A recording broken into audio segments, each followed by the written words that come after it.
that town with my two brothers, marveling at these huge buildings. Well, they're only 2 and 3 stories high, but they were enormous. And there was a paved street that happened to be the only one in the whole city with 3 blocks of pavement. And the house that we moved into, lo and behold, now my brother Orville, the second brother in the family, he was the expert. I bet we flushed that toilet 50 times. I've never seen a flush toilet, but he knew how it worked. It was one of those old oak ones with an ivory button and it says push on it, and we pushed that till it never quit running.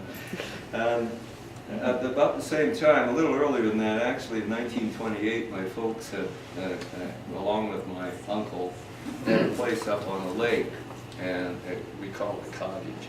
But really, it was the first one we had was just virtually a shack and a tent beside it.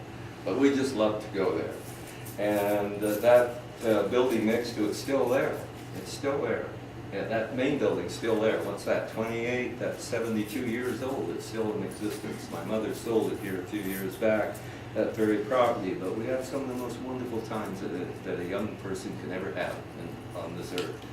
Because as soon as school was out, that's where we were. Barefooted, a pair of coveralls, that's all. You know, no shirt under, just coveralls. Swam 20 times a day, hiked in the woods, knew every bird, knew the countryside, which was completely wild for many miles around.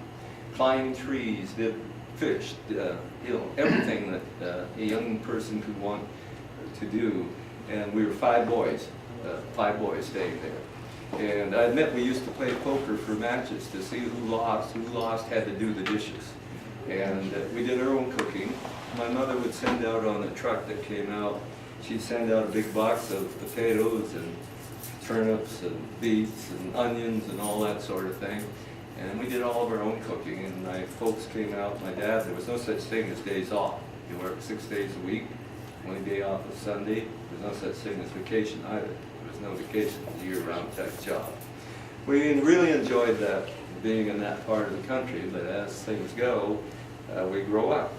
One of the big traumas that came in my life was when I was 10 years old, and this time of year, and it's actually Thanksgiving in Canada, which is the second Monday in October, and we went hunting that day. My father was great with us. We went swimming together, we went hiking, we played horseshoes, we played ball, we skated, we did all these things. And we're all waiting in the kitchen for my dad to go, because historically every Thanksgiving we went hunting. We went upland bird hunting for partridge and spin-tail grouse.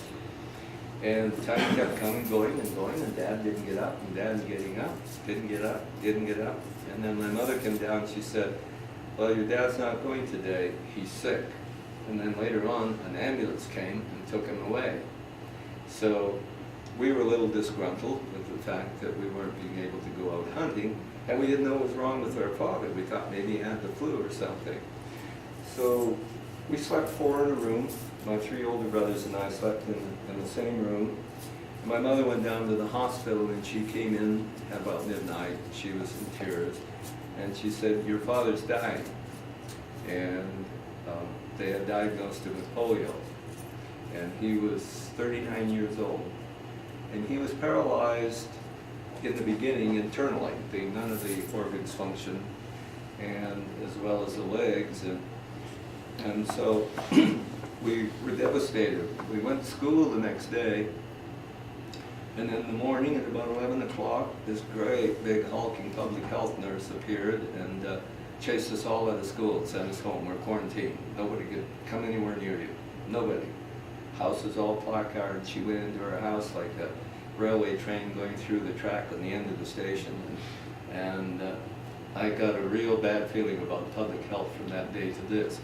So my mother was devastated. We had an 11-month-old baby and 6 other children in the home in the middle of the Depression. This is 1935.